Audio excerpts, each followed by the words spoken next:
Now, I hear a lot of debate surrounding the natural 20s, and by extension, the dreaded natural 1's use in D&D. While I have a lot of thoughts on the matter, and I plan to talk about them very soon, I would like to first explain exactly what a nat 20 is and what it does. In Dungeons & Dragons 5th edition, the one that is currently the most accessible and the most popular, a natural 20 is exactly what it sounds like.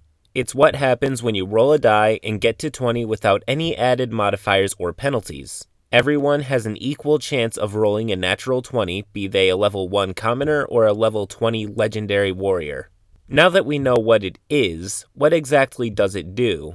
In the player's handbook, it states that a nat 1 and 20 is only ever special in any way for attack rolls and death saving throws. If you roll a 20 on an attack roll, it's an automatic hit, even if the enemy's AC or armor class is too high for you to meet or exceed normally. For example, if you are fighting Tiamat, which has an AC of 25, a nat 20 would hit even if you didn't have any bonuses or modifiers. If you roll a natural 1, however, the opposite happens. You miss regardless of any bonuses or modifiers, even if something has an AC of 1.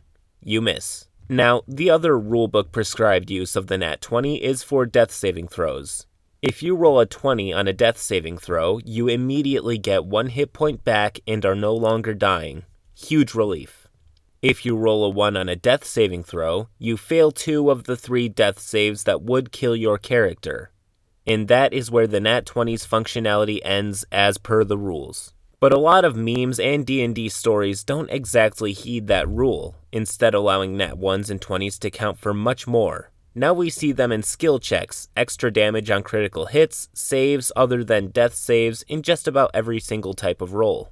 But for every few people I see talking about their many and varied exciting stories where they rolled a nat 20 on a skill check and did something awesome, there are a few people telling them to stop or not to do that because the rules state otherwise. Now, while that may seem like a buzzkill way to go about a fantastical world of infinite possibility, there is definitely a lot of logic behind it. The rules are there to provide a balanced and fair game, and the way it is commonly represented, nat 20s and 1s are one of the fastest ways to derail an entire campaign.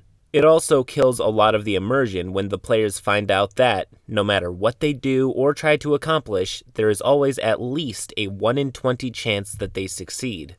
On the flip side, however, nobody wants to play in a world full of magic and monsters only to be told, hey, you can't slice that guy in half, he still has 20 hit points. To some, the nat 20 represents the true nature of fantasy and specifically D&D. The nat 20 represents doing the impossible. Sure, it would be pretty impossible for a bow to fire straight through one guy and plant firmly in another, but come on, this is not about being believable, this is about having fun.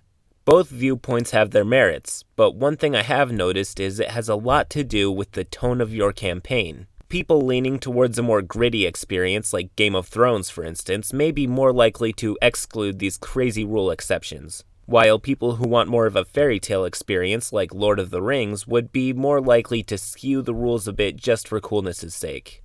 Those were both huge generalizations, but I hope I got my point across. Personally, in my home games, I try and use nat 1s and 20s as a chance to be creative and make something awesome happen. This has been done using a little method I developed over time as a DM.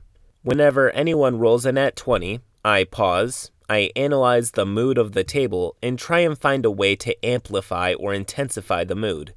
If the party has been having a more lighthearted time and making jokes, I try and make something comical happen. If the party has been kicking butt and taking names, I make their criticals really dramatic and metal. This has made countless memories at our table and makes the well-executed critical the climax of the fight, especially if it's the final blow. All of these different viewpoints and styles can be pretty intimidating at a glance, especially for us DMs. But, luckily for all of us, there is no wrong way to handle nat 1s and 20s. Because, as Rule 0 states, the GM is the one in charge and can veto or introduce rules as they please. Anyways, this has been a very different video than most that I make, but I know that you guys, as well as myself, wanted to try spreading out and covering more than just D&D horror stories. So I'm going to be watching how this video does, and if it does well, then I will gladly make more videos just like this one. maybe even making a series of sorts. So, if you enjoyed this video and want to see more videos like it, definitely leave a like to let me know, and if you have a topic that you would like to see me talk about, especially but not exclusively related to D&D, then leave it in the comments for me, because this is definitely something that I want to do more in the future. Anyways, thank you so much for watching up to this point, and as usual, I will see you in the next video. Till next time. Also, if you couldn't tell already, I have like a really bad sore throat.